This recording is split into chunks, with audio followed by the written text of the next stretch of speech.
বদরের যুদ্ধ শুরু হয়ে গেল।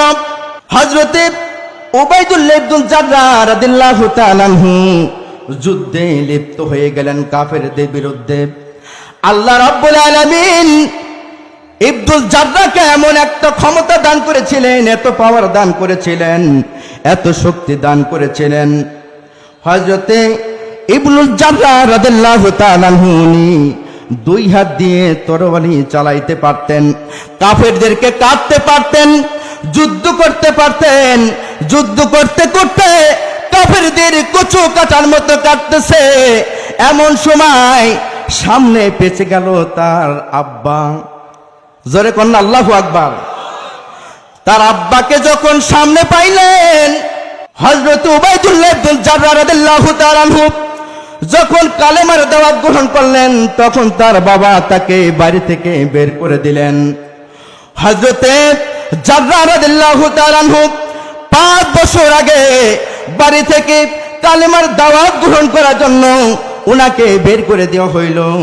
যখন বদর যুদ্ধ শুরু হয়ে গেল, যুদ্ধ করতে করতে বাবার সাথে যখন সাক্ষাৎ হয়ে গেল, ছেলে আর বাবা দুজনেই চোখের পানিগুলো আর ধরে রাখতে পারে না। জোরে কোন আল্লাহু আকবার।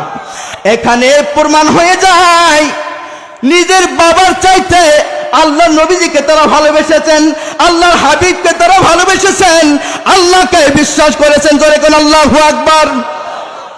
বাবাকে যখন সামনে পাইলেন, বাবাকে বোঝানোর চেষ্টা করলেন, বাবা আমি আপনার সাথে যুদ্ধ করতে চাই না, আপনার গায়ের মধ্যে আমি তরবারি ধরতে চাই না, আপনি কালেমার দাওয়াত গ্রহণ করেন, আমি আমার নবীজি আপনার জান্নাতের জাবিন হয়ে যাবে। জোরে কোন আল্লাহু আকবার।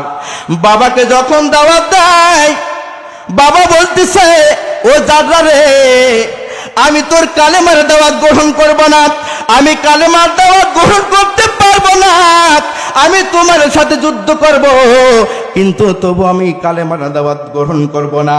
সন্তান তো চোখের পানিগুলো ছেড়ে দিয়ে বললেন, বাবা আপনাকে আমি অনুরোধ করছি আপনি কালেমার দাওয়াত গ্রহণ করেন।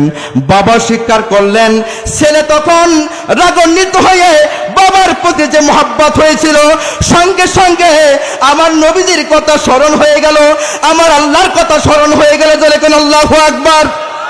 ওই সাহাবী ভাবতেছে, আমি যদি আমার বাবাকে যুদ্ধ না করে ছেড়ে দেই, তখন আমি বেঈমান হয়ে যেতে পারি, আমি আল্লাহর কাছে কি জবাব দিব, আমার নবীজির দরবার আমি কি জবাব দিব।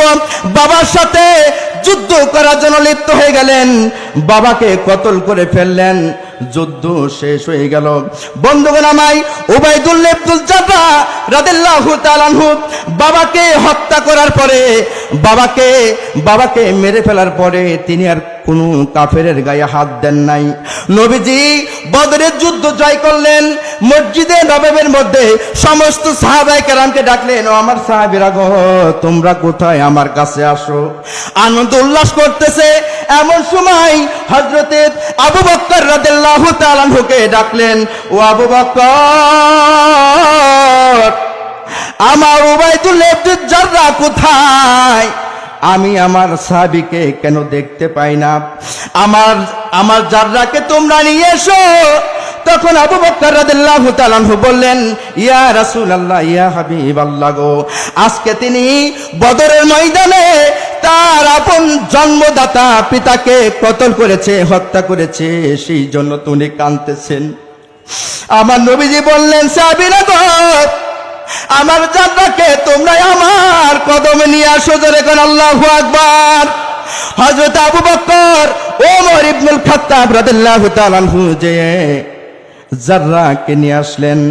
জাররাহকে নিয়ে আসার পরে নবীজির কদম মুবারকে যখন হাজিরা দিলেন, তখন আমার নবীজি হযরত উবাইদুল্লাহ ইবনে জাররাহকে বুকের মধ্যে জড়িয়ে ধরলেন। আমার নবীজিও কান্দে। আমার নবীজির সাহাবী হযরতে জাররাহ কান্দে। আমার তখন নবীজি বললেন, ও আমার সাহাবীরা গো, তোমরা জেনে রাখো, তোমরা সাক্ষী থাকো, আমার এই উবাইদুল ইবনুল জাররাহ রাদিয়াল্লাহু তাআলা আনহুকে রেখে আমি কশিন কালেও জান্নাতে প্রবেশ করব না। জোরে কোন সুবহানাল্লাহ, আরো জোরে কোন আল্লাহু আকবার। বন্ধুগণ আমার, ইসলামের জন্য, কালিমার জন্য নবীজিকে মহব্বত করে নিজের পিতাকে, নিজেদের আপনজনকে তারা হত্যা করতে দ্বিধাবোধ করে নাই। জোরে কোন আল্লাহু আকবার। আমরা আমার নবীজিকে মন প্রাণ দিয়ে ভালোবাসতে চাই, ওলি আল্লাহদেরকে মহব্বত করতে চাই।